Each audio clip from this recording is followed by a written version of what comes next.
Hello guys, কি অবস্থা সবার? এই তো আজকের রেসিপি নিয়ে চলে আসলাম। তো আজকের রেসিপিটা হচ্ছে পাহাড়িদের রেসিপি। তো আমি আবার পাহাড়িদের ভিডিও ফলো করি, খাবারের ভিডিও।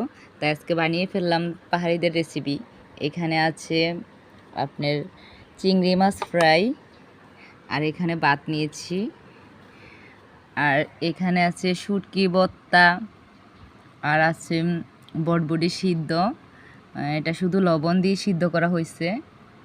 এটা এই হচ্ছে আজকের খাবার, খুব সিম্পল খাবার।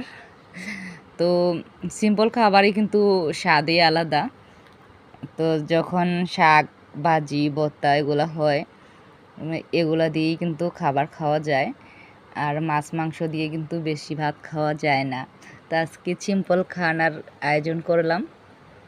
তো যারা যারা আমার মতো এরকম সিম্পল খাবার বানাতে চান, তো একদিন হুট করে বানিয়ে ফেলবেন।